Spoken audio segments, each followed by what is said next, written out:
on the blues and go more expensive on the reds. Okay, this is our fifth. I don't know. Yes, fifth episode of This Round's on Me. It's been a while since we recorded these. Wait, sixth episode of This Round's on Me. It's been a while since we recorded these, so obviously we lost track here. Today we have a couple of PQ winners and almost PQ winners. Taotao won too, so he did not share his PTI with anybody. Our other local PTI winner, Majin Bay, also known as Majin Bay. Yeah, he changed his name on Gem to be actually like Majin Bay. Is good branding from him. Yeah, is currently in Indianapolis. So this is being recorded on right after day one. So a couple of our friends are over there, and we thought that we'd make an episode for drinking whiskey without them. Okay. Great. So what do we got, friends? All right, so we're gonna start off with this. This is Frey Ranch. They are a fairly new distillery in Vegas. They actually started off as a farm, so their whiskey is like literally farm to distillery right there and then. Does it taste like farm too? It is very vegetal and grassy and earthy, in my opinion. Did you say Vegas? Yes, Las Vegas. Why would you make a farm in Las Vegas? Or sorry, Nevada. It's true. Yeah, It's true. Nevada. Okay. They are around there. Okay, but like everything around there is desert, right? Yeah, it's like What kind of farm is it? Siphon some water from Vegas. It's like an agave farm. Are they making tequila? No, this is bourbon. So they make corn. Wait. Oh, okay. And they do rye, they do malt, This is mine. and they do Okay. wheat. Yichin, did you introduce these two, by the way? Oh yeah, sorry. We have we have Taotao, Okay, our we'll just two-time make mystery, yes. PT winner. We have Mercy, and we have Brian. You guys want to introduce yourselves? If we have to. I guess so. I don't know. Here. I'm Brian. Been playing for like a year. Also took number 4 at nationals. Yep, top 4 nationals. Yeah, That's right. PQ, like destroyer around here. You want 3 Yeah, PQs. but not this season. Not this season, yeah. But you did really well last year. Mercy, fairly new. What's it? You were. I got second, lost to Shin in the first PQ, lost out the second PQ, and then on the third PQ, I fought Majin Bay and lost. Yeah. In- But you also won off from Nat's invite too last year, right? Yeah, you top eight. Yeah. You top eight, Yeah, I just lost to went off. Oliver. Yeah. Yes. He's like, He doesn't even remember. that was my first event. So Oh, right. Okay, Yeah. that was draft. For me, it was Tuesday. Yeah. And I was like, this is my first event. I have to do well. Oliver, it's been a while since you've been on the channel. Do you want to introduce yourself? No, Okay. He's washed. I am. Yeah. You got top 8. I did one time out of Hey, 3. Soraya sleeves. Yeah. Yeah. That's We need more. That's right. We have 7. 100. Yes, we have 700. Do you need 1 or 2? Do you guys need 5 Yeah, you more? need 5 more. We We got need, time for we you. need enough to make a cube. Just leave another cube. That is, Okay, I'm we down have to- 700. I will donate my sleeves Yeah. to the cause. 700 is more than enough to make I a know. cube. Yeah, we're good. Okay. And then the double assassin winner, Taotao. Mm. Yeah, that's me. Figure it out You yourself. figured out yourself. Yeah. Yeah. I love that. Resident arachne asshole. Whoa. I don't know about asshole. Look, he deserved those wins, okay? I just play Arachne. All right. He's like the I one used to trick, play right? Katsu, and then I Yeah. decided it would be a good idea to jump onto another really bad low tier hero. I don't know why I did that. All right. You guys want to try it? Yeah. Cheers. Cheers. Cheers. Cheers. If you want. Cheers. Yes. No We have worries. one person who doesn't drink here, so we'll be drinking whiskey-less whiskey. Exactly. That's pretty good. Burns a little going down. Yeah, it burned my eyes before I even drank it. Is this cast strength? So I believe this is at 60 something percent. Yeah, 61% ABV. I do taste the farmliness. It's earthy. I can't say it's I a little taste it. grainy. I No? don't taste the farmliness. Okay. No vegetal notes? No. I only say this because it's slightly different from the whiskey I bought at home. Yeah. So now I can tell It's the not difference. it's not sweet. Mhm. That's the thing. Yeah. It definitely isn't. Yeah. It's almost like it's almost spicy. I don't know if that's just the alcohol content but like is that there's actually something that is kind of spicy. It's but mostly the alcohol content, but yeah, I do get like some small amount of like white pepper. It's like what, 61% alcohol? 61%. Okay, that's not bad. pretty good. All right, what's our first question? So we got rocked with some bands, you know? halfway through PQ or like in the last week of PQ season, we got hit with some crazy bans. I know last PQ season they hit us with the bans and they applied it immediately then and there as well, halfway through the PQ season. So I want to know what your thoughts are on the bans, and also why do you think they changed? Do you think that was like, do you think the emergency ban was warranted last time in comparison because they did it and applied it halfway through the PQ season? We're talking about the Pulse of Eisenloff ban last time? No, it was No, the, it was the, Stubby Stubby Hammers. Hammers. Oh, yeah. Okay. Yeah. Oliver, you want to start? The bands were fine. That was warranted, I think. I think Icelander was like a little bit too good in the hands of like a super good player. So, and they need Briar to LL. Right, Yeah. Oh, I feel like 90% of all the reasoning for the bans, the primary reason for the bans that they didn't mention, I think was the actual reason for it was that they wanted Briar to LL, because most likely whatever they have coming up in like Outsiders and or the next set is really good for Runeblade, and they're like, we printed another Duskblade. We need to please Briar. Fair Duskblade. Yeah. So imagine they were assuming that the previous ban that targeted Briar, which was what, like the Rada plus whatever, and then the resulting meta from that, they expected Briar to LL out as soon as possible, but still like be relatively fair. I feel like her results being like not the greatest, not getting her past those 100 points, spurred them to make these more drastic changes to make sure that she LLs. Is the problem Briar or just Rosetta, you think? I think I don't think James likes Briar's design, because you want Briar to be played with elemental Runeblade cards, right? Mm. And the only elemental Runeblade cards you play are Play very few. you play Force Entwined of Lightning, Nature. Force of Nature, Yeah. and Bramble Spark, right? Right, it's mostly just like the 0 for 4 go again as much as possible, right? Exactly. At least that's maybe the problem is like Channel Mount Heroic, because since it's just +3, right? Yeah. So it's +3 to everything. So obviously you should just play as many attacks as possible in a single turn to bank off of that. And then that means people are just gonna play all the cheap Gogan cards rather than like the big, Blossoming Spell. Like, when's the last time you saw Blossoming Spell be played?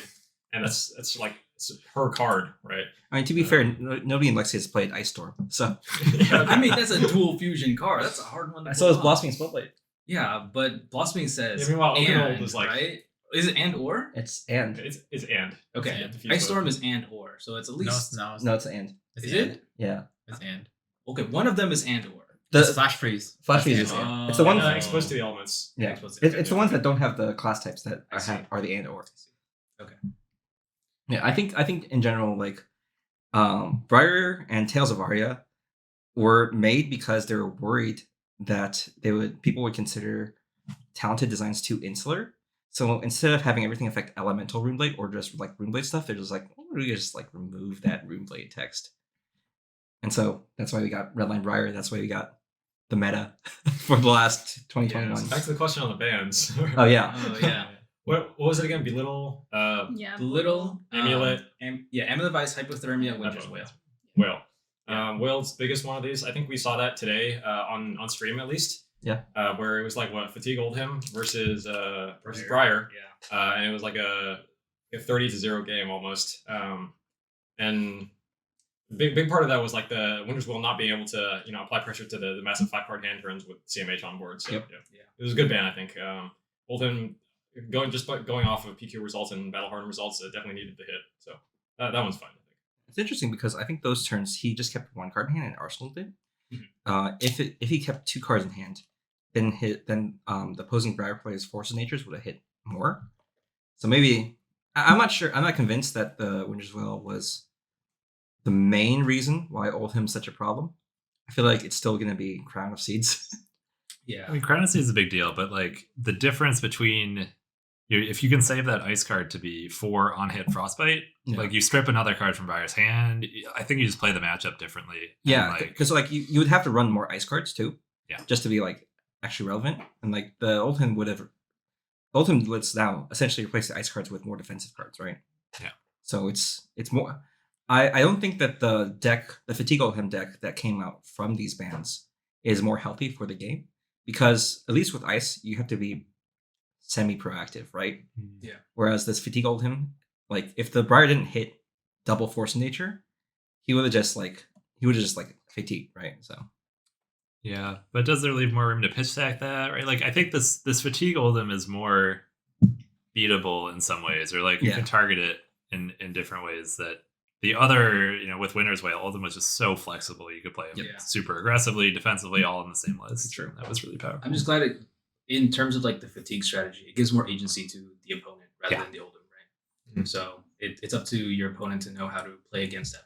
Mercy, our resident 5 player, what do you think of the belittle ban? You lost your favorite card. Well, I wouldn't call it my favorite card. I don't know. I thought it was interesting, especially after how at Worlds they like really defended not banning Belittle. They were like, listen, if we ban Belittle, Fi just doesn't pitch cards. And I'm like, I don't like Belittle. So I mean, I think he's still very, very good. I don't think like the ceiling is definitely lower. Like I remember I had some really crazy turns with Belittle, just getting that minnowism, even not against like Iceland or Oldhim where you really needed to like get through the frostbite turns and the chain link turns. But like you could use it to like with E-Strike. It was just super good. You could use it to get an extra sword hit off and get another chain link. Like it was just very strong. I think it's still good. I don't know. I haven't like made a new deck list yet that doesn't include it. But I think you can just run more blues, especially because Ice and Oldhim both got hit by the bans as well. Yep. Yeah. I mean, I guess I can talk on Icelander a bit. That's been my main since I guess August at this point. I think Amulet and Hypo were like perfect bans to bring her into line. Like she's still very strong, but it hit the Dash matchup and Dromai matchups, which were like 50-50-ish. I think still Icelander favored in the past, with Hypo just being able to shut down both of those decks pretty hard. And then now like Icelander has some actual unfavored matchups, which I think is good for the game to not be 50-50 or better into every deck in the field. So yeah, and then Amulet was just a great tool used in basically every matchup. So yeah, I still think more it's fair. a little rough that they banned Amulet, just because it hit a lot of other heroes. It punished Lexi the most. I'm so Yeah. sad. Just Lexi's doing so fine, many so- sideline bans for Lexi. It sucks. It is rough. yeah, it's true. Lexi's Yeah. the one that gets hit by all the Briar and Should've the brought bans. back- But yeah, it's back to Bowling. this Arya problem, right? Where like all the Yeah. heroes overlapped in these card pools, but when a card is super strong for one hero but fair in another, it's just like It just Yeah. happens that Lexi is the most fair hero in Arya. Right. So, Right. yeah, I but know Shiver was pretty strong. yeah, according to reports on the ground, quote unquote, Lexi's doing pretty well in the calling right now. So we'll see how that shakes up. Yeah. But even then, I think it's mostly because of the field rather than her natural strength. Yeah, I think a lot of like, bans come out. The usually best advice for a tournament right after that is like go to a proactive strategy, right? Like ask the questions. And so a lot of people shift to this aggro Fi, aggro Briar, where Lexi is just gonna tear those decks apart. Yep. Yeah. Good better call. Yeah. It was. I think it was like 50-50 because like you have the Dromai decks that are also like, hey, we can do stuff now. So I don't think Lexi does super well. I think it's like a 60-40 in favor of Dromai. But The yeah. Dromai still has a Guardian problem, right? Not the Fatigue Oldhims. Fatigue Oldhims, they can pretty much deal with it, right? I don't know, Oliver. I don't know how many poppers the Fatigue Oldhims run, but They run like I think they run less. Fewer, but like still like half the deck at least. Yeah. And then you can Remembrance. attack the other dragons, right? yeah, I haven't really played against a lot of Oldhims. I've just been dying through Bravo and Armories, so there's still a Guardian problem. It's In my still a opinion. 5 problem too, right? Yeah. Yeah. All right. So this is Alberta Premium Rye. Yeah. So this is a cast strength rye.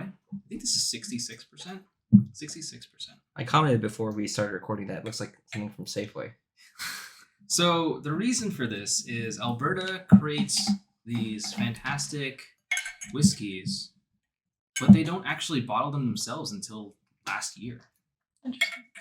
They actually were a source for various distilleries. And I guess they really like this one batch and they bottled it themselves. And then they didn't know how to bottle things, so like plastic cap. I mean, it was their very first time they bottled something, but it won an award last year. This is batch 2. This is not the one that won an award, but I did try the one that didn't win an award. and this feels pretty close, but it's not as good as batch 1. Okay. It is a rye. It is a bit spicy, and it is also 66%. So please expect that. All right, cheers. Cheers.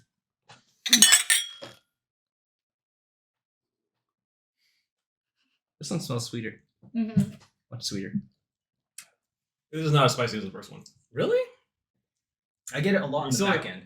You still got the alcohol kick, but like So it's softer. the This first is one, good. like I had a little bit on my lips and it was like burning for a little bit. This one is like the burn kind of goes away immediately. So Yeah, this is good. Yeah, the other one made my gums go numb. This is going on super smooth. So, Really? yeah. Okay. Yeah. I don't know. I get the kickback on the end. Yeah, it's not typical of rice if it's smooth. It's supposed to be spicy. That's nice. Well, sometimes ryes are very like licorice forward. Oh, All right. So, want to hear going after post bans now. What are your major winners and losers post ban, and why? Brian, want to start off? Sure. I mean, yeah, I think we got to look to the calling results now. Major winners and losers. Is Yeah, it- I think it really depends on how the meta shifts, right? Like, Mhm. I think the aggro decks that look really good are Fi and Briar, and then probably Dash. The question is how well Dash can adapt to both this aggro strategy and still keep the item sideboard. I think, yeah, I mean, Dromai didn't get hit, right? So that is a deck that's still going to be powerful, but has those weaknesses we talked about earlier. I mean, losers, Oldham certainly knocked down a peg, but like clearly still a strong deck. Got Crown of Seeds. So I think at least in my mind right now, the meta is pretty open. There's a lot of viable decks. I think there's sort of like a tier 1 to 2 and then like a gap and then the rest of the heroes. And not that those other heroes aren't viable, but there definitely seems to be like a strong like 8 to 10 heroes and then a slightly weaker like 6 or so. So, what would you choose as your Top hero right now? Yeah. It might still be Icelander.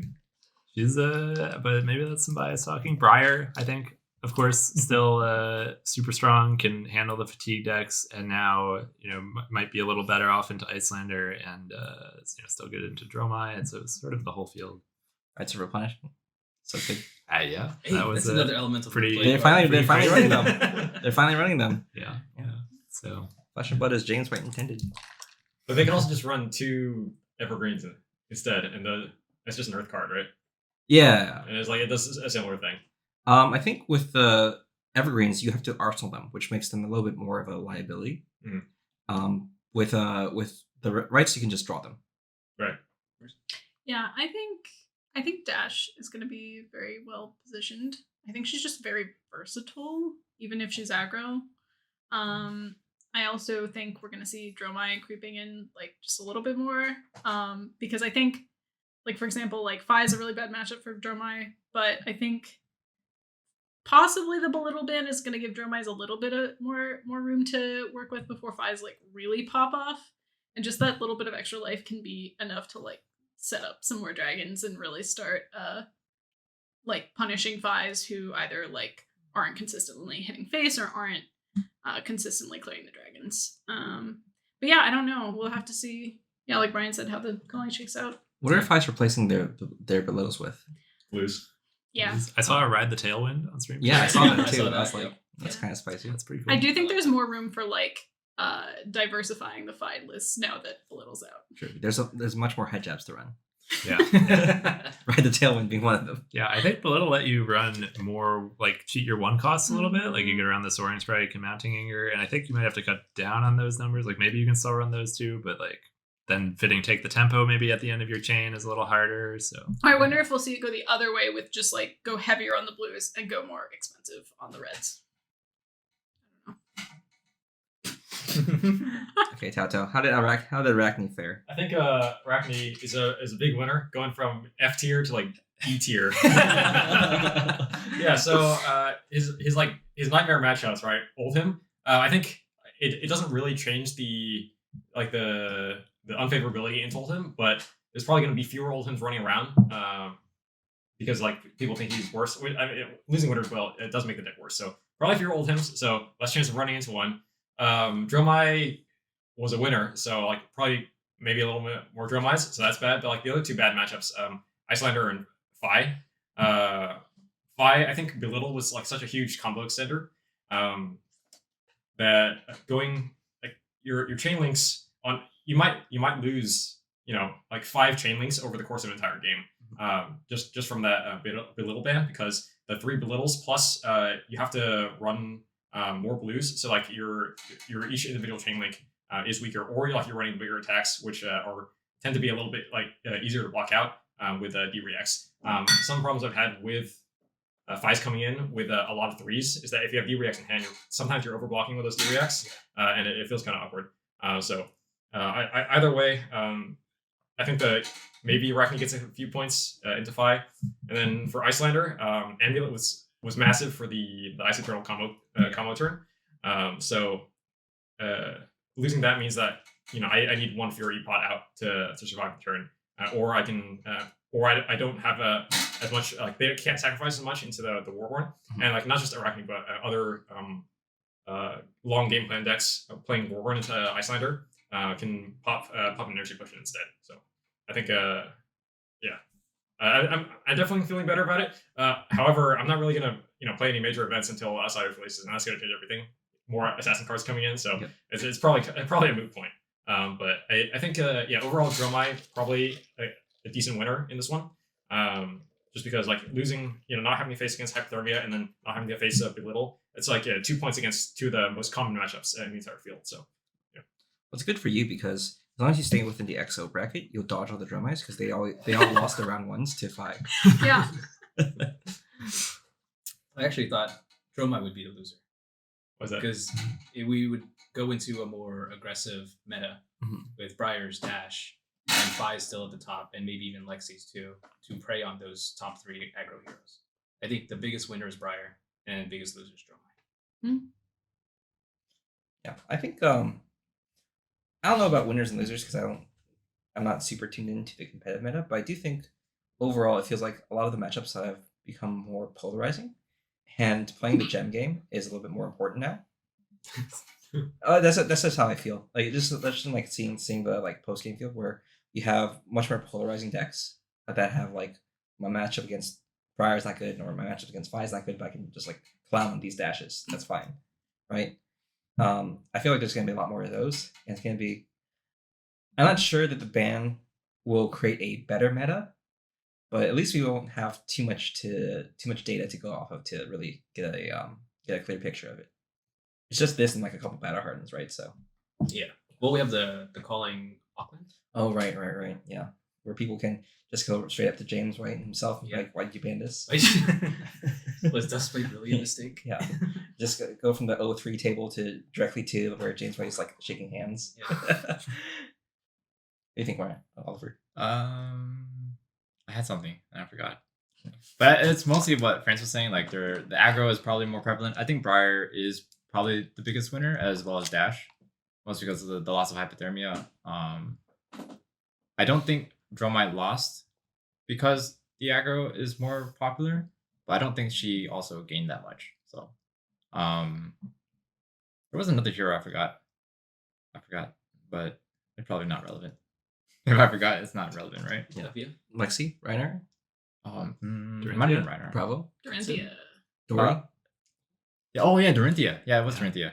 Yeah, because the loss of Hypothermia is obviously really big, and Her matchups into the aggros aren't fantastic though, right? yeah, it just depends on like how well you draw your glistening steel. Yeah, you have to like you still have to race into like the Briars and the Flies, and the Guardian's still not great for you. Yeah. So You gotta Like- be Shin. Yeah. But believe in the Shin. He will lead us. Or To- Josh. If he's not Also busy believe taking in care of his Shin. kid, yeah. Yeah. Yeah, he couldn't be here with us today because He has to take care of Arya. Yeah, he has a kid named after The worst set. the most banned set in the game. Okay. Next one. Yeah. So this is Sagamore Rye. I believe this is port finished. I think it's port finished. Okay. what does that mean? It is so after its maturation in the barrel, it stays in port. I believe 1 to 2 years, somewhere around that time. Port being a physical port or wine? Oh, port wine. Okay. Port wine barrel. Sorry. Yes. Would someone like to finish my little? Oh, usually do you want to? Because you I can- will get you wanna- drunk if I. yeah, you can pour it out if you want. There's a. You want to grab one Yeah. of those cups? You can use it as a pour cup. Yeah, and then just like rinse it out with water or something. I'm most excited about this one just because the bottle's nice. The bottle is nice. Wow. It Looks has a are- very nice picture too. It commemorates 2 members in the San Francisco whiskey group. It has a Pikachu on it. That's sweet. the Pokemon players, Uh, Pokemon gamers. It looks like they're fighting FGC guys. I forget what the story was for these. Writing. Okay, so this is what 71. No, this one should be a little lower. I wonder if I covered it up with a sticker. Oh, this is 55%. Okay, so a little less. Yeah. All right, cheers. Cheers. Oh, you're right in the mic. Oh yeah, this one barely burns at all. Much smoother. Well, you're also accustomed because of the higher proof from the previous one, Right. right? Got inoculated. I like the aftertaste. It's like got a little sourness to it. Oh, mine's a little sweet. I feel that too. The port's very polarizing between people, right? Mhm. People that know about port or have never tried port. It really depends on if you know what to expect from like port wine. That's pretty good. It's got a nice sweetness to it, but it's How not. come you like get that much? And I only get like this much. Do you want more? Yeah. Okay. You can ask for more. You can ask for more. I was just pouring There are like no rules. look. I know how much I want to pour, so you tell me how much you want me to pour. The amount you get is proportionate to like That's pretty good. Thank how you. many wins All you've right, done. cheers. Taotao's getting drunk tonight. No, I'm just kidding. Dang, is that No, why? it's the other way. Is that why Brian's on Yeah, the I've on the got water? That's right. Yep. All right, so I know we have a bit of calling day 1 results already, but what do you think is the most represented hero that does well, or well represented hero? Right, Briar? right. I didn't watch the calling. Yeah, I haven't either. I didn't watch a lot. I don't know I the s- breakdown, but They don't have the I breakdown s- posted yeah. yet. That's Yeah. why. I still think Icelander's going to be up there. I Yeah. think so. Yeah. That's me. I think there's going to be Oldhams and Icelanders in the top 8. I checked about proportion of day 1 and proportion of day 2, because day 2 results are out right now. but Well, not the heroes. What the heroes that have done well. So day 2, I guess. The Icelanders are overrepresenting at like the top tables, but I think that's just because the top pros are on Icelander, right? Yeah. Yeah. Oh, good. So I think of the heroes that are still doing well, but are otherwise overrepresented, Phi definitely. I think there's a couple reasons. One, like the little was a pretty big nerf, but also just if you're a new player to Fab, you're probably playing Phi Yeah. or something similar, right? Because so like, easy to pick you up. play 0 for 3, go again. 0 for 3, go again. Swing sword, Phoenix Flame. Maybe finish with a finisher, right? Like he's very linear and extremely consistent. So like to actually show that skill gap from a top player, you have to eke out tiny advantages, which is why playing aggro in general does take a lot of skill in any card game. But it also means that the floor is also like it's pretty high. Yeah, It's so like, harder to mess up. it is really hard to kind of mess up like don't block attack, right? Yeah. And so that's why I think he's probably not too well represented in day 2, but there are still going to be a lot of Phi players just because he's very popular and he's still good. So Okay. So you think well represented because of the numbers and Yeah. the high floor. yeah, exactly. But in terms of like the top tables, just you'd probably have to look at heroes with a very high gap between skill floor and ceiling. Icelander, obviously, and for the aggro heroes, maybe Briar, and then also maybe like a Dromai. Like you can always, you're never surprised to see a Dromai sneaking into top 8. Yeah. You are pretty surprised if she wins a call. Right? Yeah, sure. So yeah, She- and also another thing with the skill gap is like Dash. I think Dash is one of the heroes that benefits most from not being scouted. So like if you are a top player and you're on Dash, everybody's going to know what variant you're on, and that makes it easier to sideboard against you. Whereas if you're lesser known, you can surprise people and get some matchup points that way. And other decks don't have that advantage where like it's kind of like scouting other decks doesn't have a huge advantage. Maybe like aggro Oldham versus fatigue Oldham, but against Oldham you're probably like if you're an aggro deck, you're probably still going to try to smash face. So, I think with these bans, like with both the timing of them and the like severity or lack of severity, like depending, I don't think a lot of people were driven to like switch decks. Like you took your hero, you practiced a bunch of ProQuests, you played 3 weeks of ProQuest on them. And like if you're Icelander, you gotta change your matchup plan a little bit, change a couple cards. Fi, same thing, right? Change a couple cards. Oldhim, you maybe are switching to Bravo or like really retooling your deck to be more earth based. Yeah. But we've seen some tech cards this weekend, like the Rites of Replenishment come in for Briar. So I think people are just making small tweaks, and I don't think the meta is going to like significantly shift. So I think sort of like the powerful decks are still, going to be very, very strong, and it's going to be a similar meta, but like maybe a little more balanced or diverse at the top tables. It's like not just Icelander, Oldhim, Fi, as it might have been before. Personally, I think the new wall is the fatigue Oldhim. Yeah, Because they they're completely different from the old Oldhim.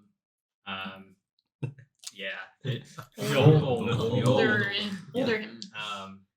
But yeah, I think that's going to be a skill test for a lot of people. Yeah. I do resonate with the fact that a lot of players haven't changed. I think part of it is because the players who have at the highest levels have at this point settled into the idea that you can play a hero and just do well. I don't think many pro players have really shifted heroes that much since Uprising release. Like most of the pro players who have stuck with one deck in Uprising are playing the same deck in Dynasty, even if it's maybe slightly better or slightly worse. Well, that can also have to do with the Dynasty not enforcing a big meta change, right? Like it didn't mega buff any particular hero. It didn't buff any hero and didn't introduce any new decks that you have to play around, right? There's Arachne, but like Arachne, you don't have to play, like, you never expect to go against Arachne. You never expect to go against Arachne, and even if you do, like most Arachnes, they're just like they aren't as practiced in the matchups as you probably are on your own hero. Yeah. So they'll still play mistakes that are related to Arachne rather than related to the matchup itself. Mm-hmm. And yeah, if you're also like a top player, you're probably not going to switch to Arachne for ProQuest season because you want to get that PTI right. Like, Yeah, play a top tier hero that you already know. Yep. No reason to make that switch. Yeah, which is why I think outsiders will probably need they'll need to. They're pressured to create a meta shift with the power cards and available to them. I'm not sure if we'll see that, but I think it's important to the health of the game that we do have a meta shift so that we don't have a more stagnant meta for the next foreseeable future to the next hero LLs. Because I feel like most Briar players will probably just go to Fi or Dash. Oh gosh, yeah. Or Viserai. Viserai Copium, yeah. You're making Looming Doom, right? I am, yeah. Okay. I'm absolutely. Okay. And is it good, you think? No. It's fun, but it's not good. Follow-up question, though. Do you think they should have banned before the PQ season? No. We didn't have any data, that's why. Okay. Yeah. Right? And I feel like if they banned before PQ season, that would just be them admitting that Dynasty was a failure to change up the meta. Right. That's the difference between Worlds and PQ. Okay. Yeah. People forgot that we had a whole set release. Yeah, right? I forgot about Dynasty already. We got Imperial Warhorn. It's the strongest card in the set. And Crown of Dominion. Crown of Dominion. Blunders are going royal. Yeah, it's true. It's true. I haven't seen Royal Droma yet, and I really want to see her. Don't look at me. We don't have it yet. We don't have the card. You don't have Crown of Dominion? Yeah. And that's another thing about Dynasty. We the cards opened- are so Did you have expensive. 3 cases or something? No, We opened more than that. we opened 8 cases. Oh my And you god. didn't get a Crown of Dominion? No. I think I have an extra. We got a playset of Spirit of Verninas. 3 playsets actually. No, we opened 4. Oh yeah. I opened one recently. 4 playsets. Nice. Wow. Bolton Gamer. Yeah, is that right? Yeah, that's why I played Bolton for one army. I said one armor. if I opened it, I would play it, and I got one win. I got 1 win. Yeah. Poor Bolton. What do you guys think of the spoilers? I was gonna go to that next question. Yeah, let's do it right Jumping now. the gun. Okay. Yeah. Let's drink some alcohol first. True. I want to hear Taotao's hot takes on Death Touch and other stuff. I don't think they're actually that great for his deck. That's why. What? You don't think so? Well, we haven't seen what Stealth does yet. True. Yeah. But it can't be like that crazy. I don't know. Do you think it's going to be like a standalone keyword ability or something that has to do with Azuri? It's already a standalone. It's already standalone because Yeah. we've seen a couple spoiler cards, right? Yeah. It Oh, just I know, works but, like, stealth on one line. Yeah, there's So- just no helper text. Okay. It's their promos. Yeah, I feel Well, like they're it has to promos. be. It has to be They're like promos. sort of simple. Oh, sorry, I gave you a lot. That's okay. Yeah, I think it's just an evasion mechanic. Yeah. Or like some sort of evasion mechanic, right? But the issue is like they also introduced overpower. So Yeah. it feels weird to have another evasion mechanic. So it might be like a bonus if you play it from Arsenal, since that seems to be a Yeah. interesting thing. With the new Command and Conquer Yeah. Or I mean like equivalent. that, and there seems to be a general focus on Arsenal stuff. Cheers. Cheers. What am I drinking? Yeah. What is yeah. it? Oh, yeah. This is Larceny Barrel Proof. This is a weeded bourbon. Weeded. You will actually get like dark chocolate and coffee and like some like what is it? Burnt caramel notes. Mm. Interesting. Is that because they actually put that stuff in there, or is it No, like, no. This is just what you get from like Wheat? wheat. Wheat can be polarizing. Not polarizing, but like could be varying because wheat doesn't actually add any flavor. Okay. So you get a lot more flavor from the aging, the maturation in the I cask. see. You get a lot more the sugars from the wood. I see. Cheers. Cheers. Ooh, that says. Oh, that is very sugary. Chocolate. Yeah. I'm feeling that chocolate. Lots of dark chocolate. That is not pleasant. I kind of think it tastes like vomit. Not gonna lie. Really? It's That's fiery. fine. That's It's fine. fiery. Like literally. Anyway. Yeah, you just toss it. Dude. It's Yeah. fine. Perfectly fine. Unless someone really likes it. COVID. Just kidding. The alcohol will, kill it. Sterilize Yeah, it. exactly. That's why I only bring 60% higher. Yeah. Right? Okay, so where are we starting with this? Spoilers. What do you think of spoilers, Oliver? I think they're really good. What Yeah. What is really good? What do you like the most? I really like the ninja spoiler. One card. The one Yeah. card that was spoiled. The But we've 0 been for talking. 4. We've been talking about this for like nonstop. Like the different combos that you can do, like the potential cards that come before and afterwards. So, Yeah. I like Ian's take on it. It's pretty good. and you can pummel it. You can. Yeah. Yeah, of course. You can play the home console now. You have like what? Wow. Surging. I got CNC, and now we got the new ancestral bonds. You have like 24 Yeah. targets now. But what about Pounding Gale? Pounding Gale is one cost. Oh no, not Pounding Gale. Open the center. Open the center. Yes. And then you have to run head jab. Head jab. Yeah. Yeah, head jab. Open the center. Oh, you can play a blue one and then pummel them for 6. I was gonna bring you back to Katsu. I think the Bonds of Ancestry. It looks really interesting because this is what like Katsu players have been asking for a while. Is like branching combo conditions or combo conditions that are not so stringent. Because given that it says like if the previous card has a Gust Wave in the name, there's probably going to be a different Gust Wave card in addition to Whelming Gust Wave. Hopefully. So you get to have a little bit more branching in your combo lines. I think that's good. Like, let's say there's a new Gust Wave card that says that still looks for like Surging Strike, right?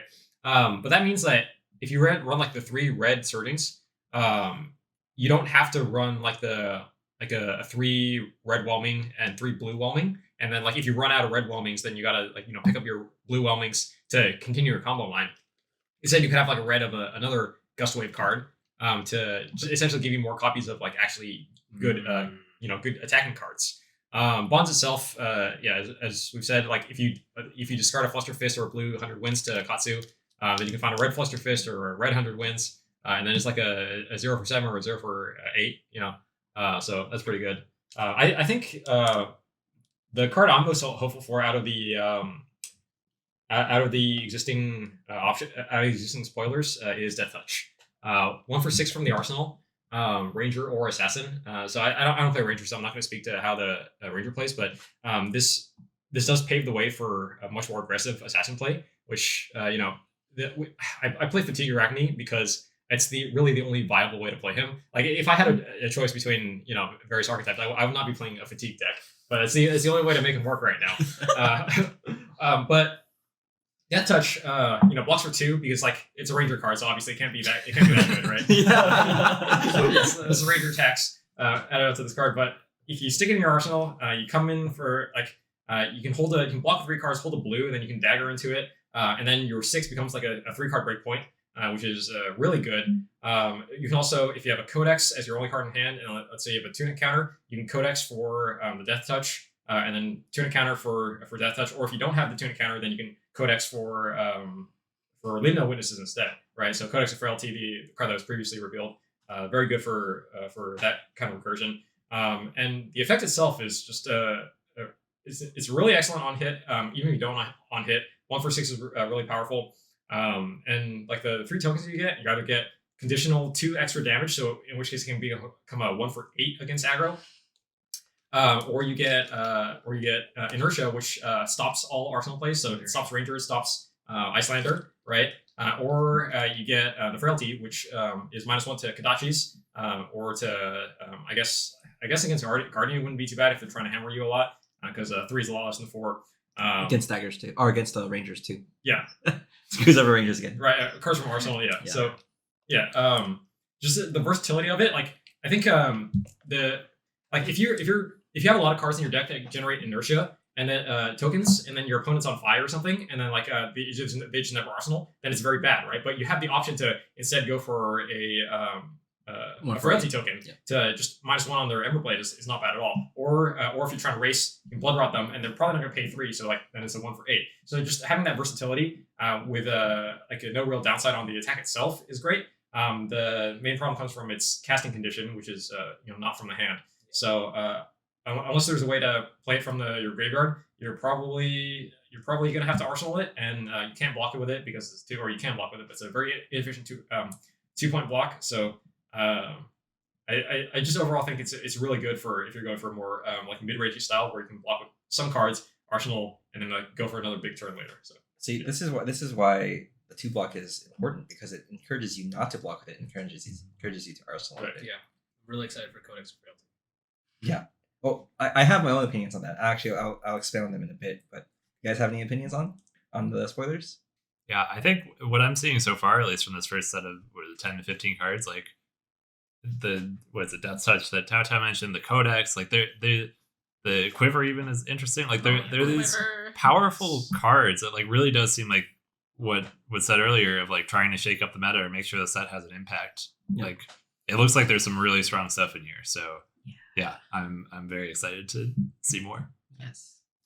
So I will go on a small rant. I actually mentioned this with Kenny yesterday night at 1:30 a.m. I hate Codex of Frailty because it's really strong, but resolving it is such a pain in the ass. You have to do 5 actions. Okay, so first, both players have to simultaneously choose a card in their graveyard if their arsenal is empty. Then they have to. It's not in like player order. It's not. Oh, it is in player order. But I'm not sure if you're allowed to look at the other opponent's card. Oh, during the resolution. During the resolution, because I know in Magic you don't. Yeah. And that has the thing where you have to like put your selection face down and reveal it. Yeah. Because otherwise you just like So you gotta like pick up your whole graveyard, find a card, put it face down or something. Yeah, exactly.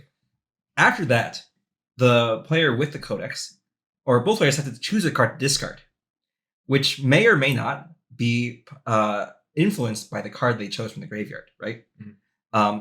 The card the opponent chose from the graveyard. So that's another like possibly like 15 seconds of thinking. Oh. And then after that, the person with the Codex has to pick up 2 tokens from their deck box and give it to each person, and then they can continue with their turn. That is like 4 actions and 2 decision points for 1 card resolution. And then you gotta I remember didn't your pocket realize token trigger. that could be so messy. Because like if both players are having these face down cards, like 1 to discard, 1 to place into their arsenal, this can become a messy board state and a questionable board state when judges come by. Yeah, the other thing obviously is that if one player got information, as in like they just looked over and they saw the person getting whatever card they wanted, and the player who saw that thinks that the opponent was influenced by that, there's going to be a long judge call, and it's going to be a big mess. And I'm not going to be happy about it because. Can someone remind me of the wording of Codex? It's each player chooses a card in their graveyard and puts it into their arsenal. If they do, they discard a card. Okay. And then the player that plays it gets a ponder token, and then the opponent gets a Frailty token. Yep. Yeah. We're gonna weapons and arsenal cards. Oh god. We're gonna have to like A lot of memory issues. Yeah.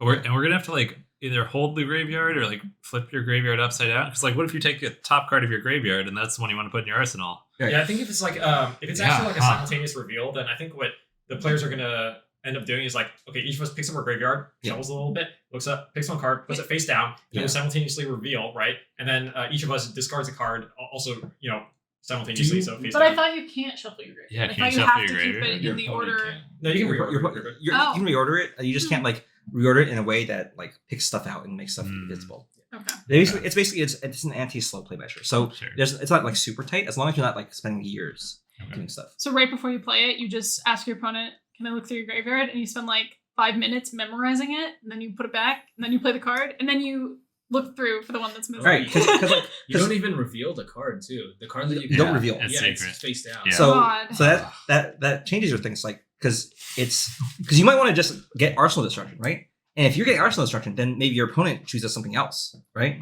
It says each hero puts an attack action card from their graveyard face down into their arsenal. Given the wording and the graveyard is a public zone, and you have to choose an attack action card, You have to choose- you still have to reveal it. You still have to right? reveal it. Yeah, you still have Okay. to show your opponent what you're Right, playing. okay. The thing is, like, but It doesn't say which one goes first, right? So you do. Yeah, so I think if it's turn order, then it's less of an issue. I'm pretty sure I remember reading it was turn order. But if it's not turn order, then it's a big problem because then it's like, Yeah. well, I know what you're getting, so I'm gonna get this. But if you're gonna get this, I'm gonna get this, and then it goes back and forth, and nobody can decide. You have to show you have to prove it's an attack Yeah. action. That and it makes 2 different tokens, so that's the other inelegant part about it. It's a very strong card. Yeah. But I feel like it was. It almost reads like a Yu-Gi-Oh card. With It- how much text there is. It feels like a card where they had the first ability, and then they were testing it like this doesn't do enough. We wanted to shift tempo, and then like something else is like, why don't we add a opponent token? Okay, cool, let's try it. And then a you're trying frailty it, token. and I was like, not good enough. Let's add a frailty token to it. Oh my god. Yeah. How much does it cost? 0. Yeah. And it's yellow. Yeah. The good part about it is that you're encouraged to use it on a low card hand, so hopefully the rest of your turn doesn't take too long. Right, basically, like you just send the attack, right? Yeah. So But if it's like a part of like a Lexi sequence, then it's gonna be like it's just gonna be messy. if it were like if you included the text of the ponder and frailty tokens on this card, it would be like 8 lines long. It'll be 12. Right. Right. It's so much text. And Yeah. then I also forgotten. Is this a legendary or It's can you a play 3 majestic. copies? No, sorry. 3 copies. Yeah, 3 copies. Okay, Okay. that's Yeah. what that's Oh my yeah. God. So that's Wow. that's my Plus, they already said it's a cycle, right? So there's gonna be 2 more of these. Yeah. Like maybe it's gonna be like Codex of Inertia and Codex of like Blood Rise or almost something. almost certainly because they said it was based off of 3 diseases and we have 3 tokens, right? Okay. Yeah. But I'm not sure if it'll be the exact same designs. They might be in like Assassin Ninja or they might be like some other stuff. Sure, but it's like it's probably going to give out multiple like each one is guaranteed to give out a token to your Yes. opponent, right? If it's based on 3 diseases. Yep. And then there's probably going to have a similar amount of complexity. So like depending on which codex you play every turn, there's going to be a lot of reading. And A lot of actions. I Interesting. think. The reading part isn't what bothers me. It's just a lot of actions. Mhm. Sure. I think it's great. It's a great card. But it's like the I want tempo back button, right? Yeah. It dampens your opponent's attack. It gives you a really good card that you play for free, and now you have tempo back Because you then block you your draw cards. another card in your arsenal for next Yeah, turn. exactly. Right. It's like plus D cards, right? So there's that. The other thing I don't like about the spoilers, because I'm going to be, because you guys all already covered everything that's awesome about the spoilers, so I'm going to be the negative Nancy, since Kenny's not here. The other thing I don't like about what was the other card? Bonds of Ancestry. Didn't enjoy. Actually, sorry, I do like this one, but I think it's gonna have it's gonna be a bit of an issue where, and Dory got this too. Dory got a bunch of cards in the last few sets that made her attacks less predictable, and as a result, the mid-level play against Dory is just to ignore what she's doing and occasionally block with your entire hand. There's less mind games because there's more plays you have to keep in mind, and at a certain point, the complexity gets too high. Where it's like, there's 5 ways you can wreck me. I'm just gonna block with everything, whatever, right? And the top level players like just memorize all 5 of those ways. Yeah, And then, exactly. and then you count the number of each way they play in their graveyard to see what's most likely. Exactly. But yeah, most players are not going to be doing that. So do you think this lowers the floor then for No, Katsu? no, it doesn't lower the floor. I think it's a great design because it makes Katsu more unpredictable, Mhm. which is what he needs. Because at this point, all the WTR heroes are very predictable, and because Dory and Katsu rely on attack reacts to land to get their damage in and to like actually win, that makes them the biggest losers. Which is why Dory was like non-existent until like classic battles, right? Yeah, like this is the first combo card that is not really reliant on hits, right? It's also Like, you can still like tutor with Katsu, obviously, but like if you have it, it's like you don't have to hit with Bonds of Ancestry to get the additional chain link. Yeah. So it reduces the burn. Like let's say you have Whelming Gust Wave, which draws a card on hit if it's a combo, and it's on third chain link, which also keeps your masculine momentum. And if your opponent, it's like kind of a no-brainer to block out the the draw trigger. Yep. Because like you're blocking 2 triggers at once, pretty much. Yes. Whereas with this thing, like since it's not a hit trigger, if you put it on your third chain link, blocking the on hit only stops mask, but it doesn't stop the additional effects, where you can just keep going off. Yeah. And having different lines in and out of Bonds of Ancestry, and by extension the whelming line means that your opponent can't predict as well what Katsu's gonna do. And so at some point it's just gonna be like, okay, well, whatever. I'm just gonna block this and then hope for the best. So it might make Katsu a little bit more frustrating at the mid skill levels.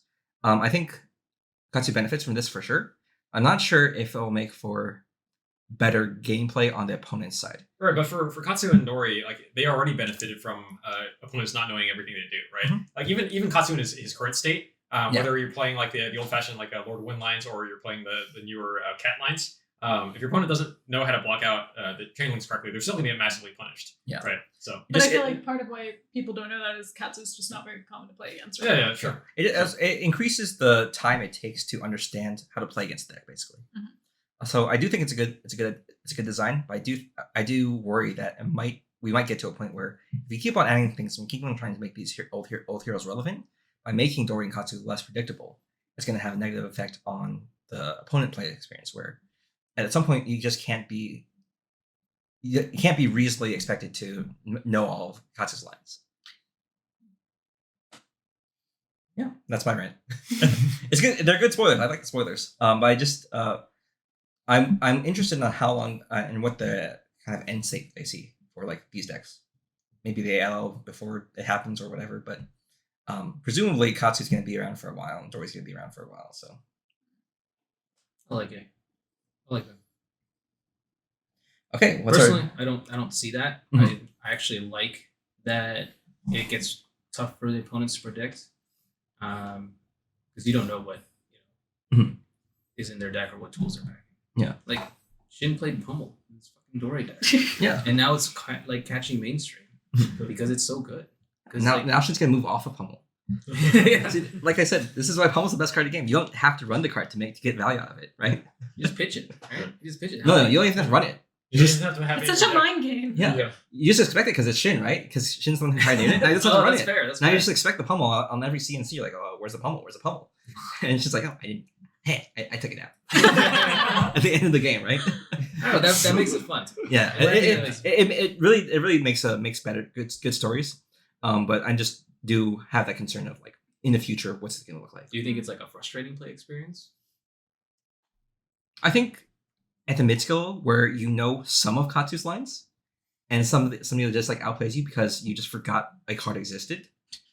If it happens consistently, if it happens once, that's pretty pog. But if it happens multiple times, you're like, okay, this is bullshit. It does get pretty frustrating to fall into the like, okay, in order to be a good player, I have to memorize everybody's cards Yep. and like remember what they do and then anticipate them. Like that can get really annoying. Yeah, like for in Dory's case, right? It was you used to only have to like worry about Iron Song response occasionally and Sigil, Stinging Steel Blade, and everything else was like on rate, right? You just went for 3, just do some math right there. And twinning. Well, twinning was the crew thing, right? Yeah, that it's they an added, intuitive, and then even later on after that, it became less and less predictable as you have like glistening plays, you have like run throughs and stuff, and the one-handed Dories and stuff like that. So it's a little rougher. They go like Iron Song Pride just to go over by 1, and you have to think about, do I waste my 4 power God, GP yeah. This is when you're over by 1? Yeah. I mean, if the first hit, yeah, you have to.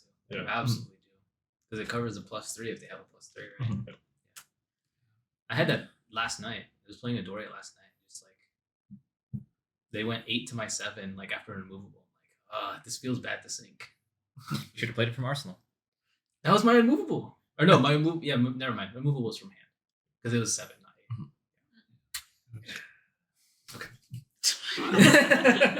All right, last one. I just want to thank Shin for training everyone around here on how to beat Dory. I wish he'd trained me a little more before I had to lose to him. that was the first time you played him, right? In the Yep. finals at PQ? I think that was the first time we like met. And I was like, God, Shin. All right. But who trained him? Shit. Self-taught man. Wow. No, I'm just kidding.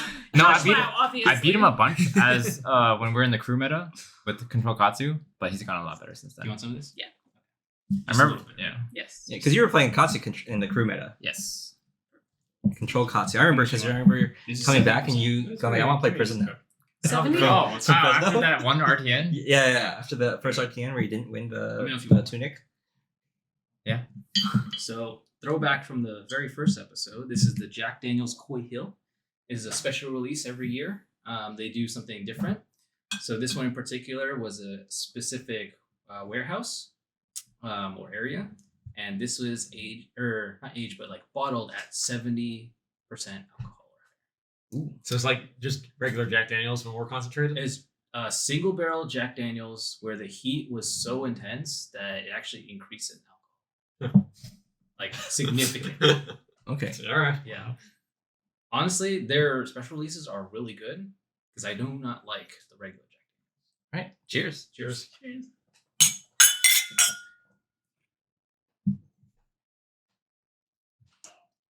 Gonna regret this. Oh, that's delicious. My eyes are already burning. Yeah, that's really good. All right. New respect for Jack Daniels. I like their special releases. Okay. I remember the first time I drank this, I had a really, really this like grimaced face. But this time it's not as bad. My tongue is numb. Yep. That's how I felt. I love the drying effect on your mouth and gums. Personally, I love that because it just means it's viscous, it's oily, it's taken away all the Oh saliva. boy, I from love viscous and oily whiskeys. It's just like mouthfeel, you know. So is it like a compliment if you tell a whiskey like you take my saliva away? Like I wouldn't personally phrase it like that. You could. Oh, whiskey, you take my saliva away. oh, yeah. All right. Last question. What are your hopes for Outsiders? What do you really want to see? I know there's only 3 styles of classes coming out for it, so I just want to know, among those 3 classes, what do you want to see? What do you hope for? Maybe the Fable, maybe the Gem, if there is a Gem, or what kind of marble you want to see. Just anything that you really hope for in Outsiders. Why are you looking at me? Oh, because I play all the classes. The No. bling. Well, you play you play 2 out of 3 of the classes. Don't get it. You're not an Arachne player. Don't kid yourself. But also because we haven't started with you for a while, so it's your turn. Oh, okay. Ninja cards. I want Katsu to be good again. You want Make Agri-Katsu? Katsu great again? Not particularly, but I am looking forward to the defense reactions they're going to introduce. Because we've seen a lot of attack reactions from Arachne, and in a limited standpoint, that's not good if you only have attack reactions, so you need defense reactions too. So I'm hoping there's going to be some sweet defense reactions for Ninja, so I can run 21 plus defense reactions now. Wow. Wax on. 25 defense, 30 defense reactions. Wow. You can be like Fatigue Ultimate, except worse. I know. So I can poke people. Yeah. Yeah. Well, maybe better. I don't know. Yeah. As for the assassin one, I feel like it's kind of hard to balance between stealth and contract because it's kind of like running 2 different elements in your deck. I tried hybrid Lexi for a while and it didn't really work out. So if you want to run both shred and contract, you're going to have to run a lot of shreds. Yeah. That's from what I've seen so far. Then for Ranger, I hope they don't fuck it up. That's all. Yeah. This is pure Azalea copium right here. Yeah. Biggest wish is just I want to play my hero and not get embarrassed. That's all. All right, I'm gonna go limited set. I think we need a good limited set. I think it's very important for new player acquisition. It looks like they're going for this, so I don't think I need to say I want it, but I do want there to be a very distinct difference between the heroes of each class. It seems like that they're going to have that for Azalea and Riptide. So I wonder how they're going to make Benji cards and Katsu cards that aren't just like, oh, Benji just takes the blues. And same with Arachne and Azuri. The fact that they're making a new Arachne indicates to me that there probably isn't going to be much contract in the set. Or silver. Uh, I don't think there's enough space in the set because they already have 9 commons dedicated to just the on-hit diseases. Yeah, and then they have to. If they said that it's very similar to original RWTR, I expect a lot of the D-reacts and attack reacts. So yeah, I expect a fun limited set. I'm not sure how balanced it's going to be, but hopefully it's not too unbalanced, and hopefully it's fun. Right. I'm expecting Arachne to get the Icelander treatment, where Icelander was like semi-relevant because all they had was this, Kraken's Aether Vein and some moderate ice cards. She was semi-relevant like in Blitz, attacks. so irrelevant. Exactly, semi-relevant. And then she got really good tools to be played in CC and competitively. So I think Arachne is gonna get that treatment. And I really want more good on-hit heroes. We're gonna see Arachne running Wounded Bull. Oh god. You Uh, can. Yeah, I'm concerned actually. So my hopes is that we'll have a good variety of assassin playstyles, so you can have like a more defensive assassin like currently exists. Maybe we get a good assassin specific defense reaction, and then also it looks like the newer cards are being geared towards more aggressive assassins, so you can have that kind of playstyle. I'm a little concerned that Uzuri in CC might just almost be strictly better than Arachne. I think it's sort of implied that she will have some way to generate silver. Otherwise, like the old assassin equipment will be completely obsolete, and I don't think they'll obsolete in Assassin Legendary from like the previous set, right? So she'll have some way to bring back Black Tech Whisperers, which means her cards will have either her hero ability or her cards will have some way to generate silver. Arachne's hero ability is like such a soft power, right? It doesn't generate immediate advantage. It doesn't really put like points on the board in any way, shape, or form. Like the power is in cycling your opponent's cards through the long game, and then maybe disrupting their power turns, and maybe also sometimes generating extra silver. And silvers are like half a point of life each time you get one. And when you bottom a card, like you're not raising your chances of getting that silver by too much with these contract cards. So if Uzuri has any sort of hero power that actually does like points of value immediately, then I could see it being sort of like a direct power creep to Arachne's situation. So that does have me a little concerned about like the differences between like if you were playing like an outsider's assassin and you're just gonna put like the obvious leave no witnesses and surgical extraction in your deck and then like whatever the new power cards are, you don't necessarily need any sort of hero power from Arachne, assuming you have some way of generating silvers for your equipment. Do you think how much value you put on Arachne's? Do you ever think about like how much value you got out of Arachne's ability? Yeah, so I have actually thought about this. I've thought about like writing some code to like simulate that over like a long game. But like just broadly speaking, like if you look at existing hero powers, like Icelander has one of the strongest ones because you get 1 action point and 1 point of like a resource essentially because the Frostlight denies your opponent 1 resource. So you get that every turn, right? 1 action point and 1 resource point every turn for the entire game. The longer the game goes, the more value you get out of that. The downside being you have to run a lot more blues, so you get like -2 points for every blue that you run over a red, right? Mm-hmm.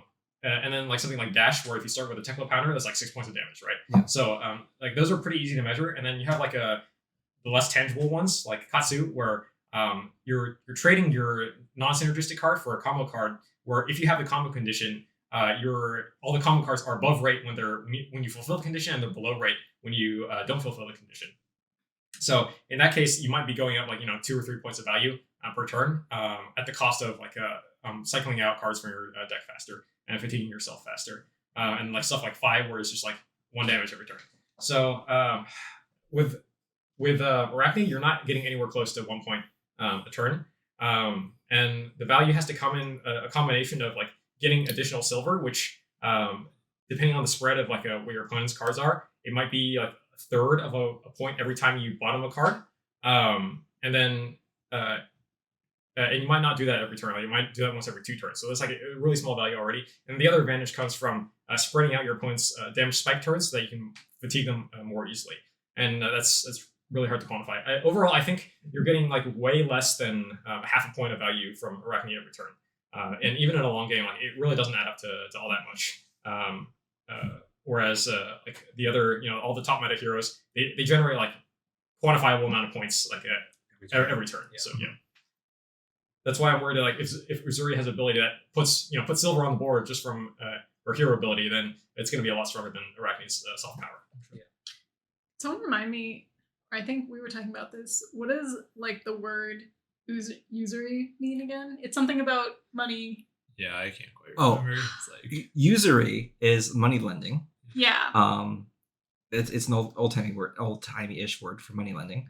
But Uzuri is a Kenyan name. Yes, but I think that's the pun in this name. Okay. I think her mechanic's gonna have something to do with that. Oh, lending money? Lending money or Okay. something. I don't know how Generating to. silver, right? Makes sense. Yeah, Yeah. exactly. What if she gives? Yeah, I but wonder then if gets the she'll benefit? Yeah. give silver and get like 2 back when your opponent like I don't know if they spend it or something. Silver But then you just don't bombs. spend They wouldn't be that Silver on the nose, balls. right? No. Arachne doesn't make spiders, right? Spider He is a fight? spider. Yeah. Phi makes Phoenix Wings, I guess. Yeah. Wait, yeah. he's literally. Phi is just fire. Yeah. That's the fun. That's it. It's Yeah. fire. Yeah. Well, Dromai. I was joking earlier, before Uprising released, that Dromai was a pun on dromedary. She just like summoned camels. No, I think it's just dragons, Dromai. Close enough. Yeah. I bet they like pulled it out of some like old name and they Yeah. were like, this means dragon in some language. No, but that's what I'm hoping for. I'm hoping Uzuri lives up to her name. Just give silver to the opponent. Yeah, or no, something like that. But if it can't just be as simple as giving silver because then your opponent just doesn't spend it. But Like, what if it's like, lending, right? You give silver, but if they don't use it, you get it back. Well, they pay you 2 back. Oh, Yeah. Yeah. maybe, yeah. Like if they have it at the end of their turn, it comes back to you, or like at the start of your turn, it comes back to you, Yeah. that kind of thing. Yeah, it could be. I think what was it? Oh, I'm really hoping for the ninja card. I know that like Phi is not the focus, and Phi certainly doesn't like need help right now.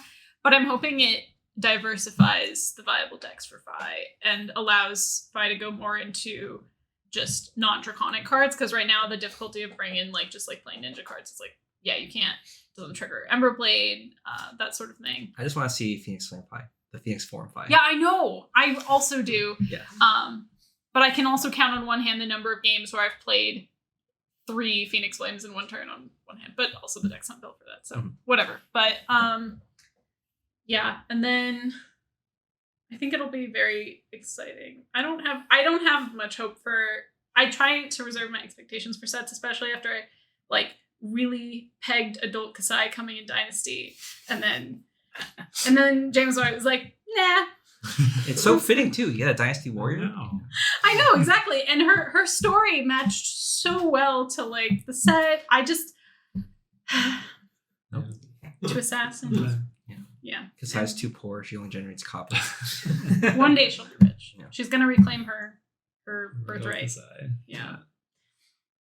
Yeah, I think for me, it's sort of back to what Yichin said with the good limited set. Like this is coming out right a month before Pro Tour, and then there's gonna be Road to National season, and then presumably we'll be drafting this at Nationals too. So that's a bunch of big events that we're gonna have draft for. Don't forget Skirmish. We got sealed for that too. Right, skirmish sealed with top 8 draft. Yes, how could I forget?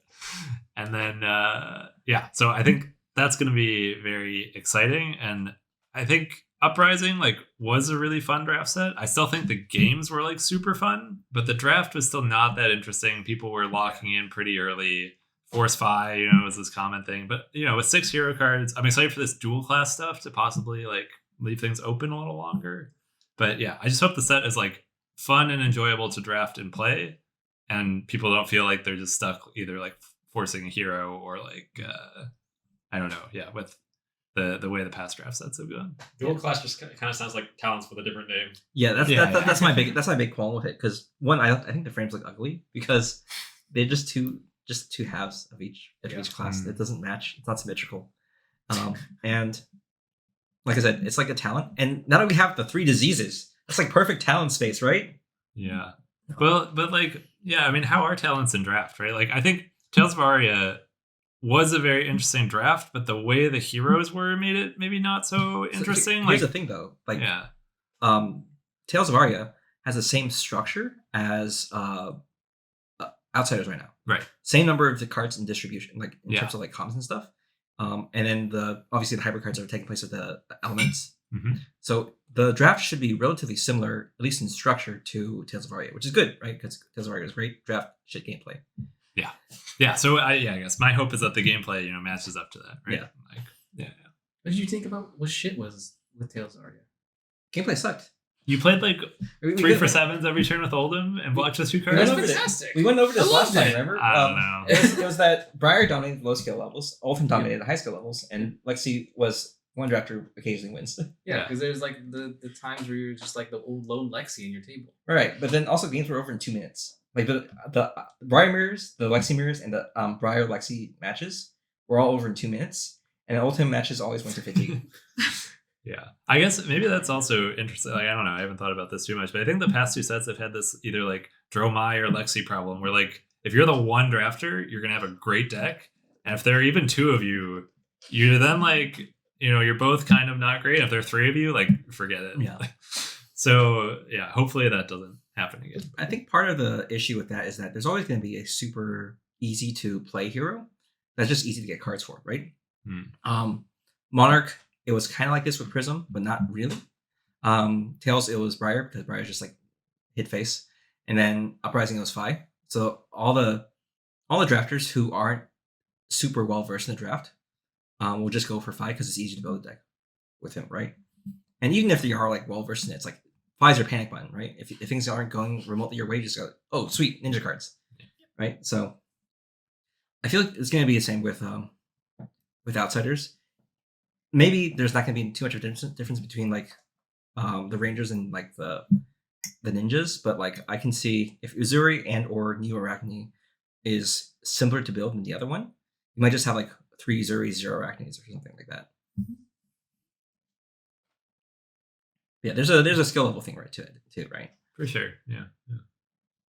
We'll see. Oliver swears by Monarch draft, and I thought Monarch was actually pretty decent for talents. Yeah. And this is basically, Outside is basically just talents, except no talent. Monarch was pretty fun. I thought it was okay. It's the best. I don't know what best. WTR second. WTR was the best. WTR is the best.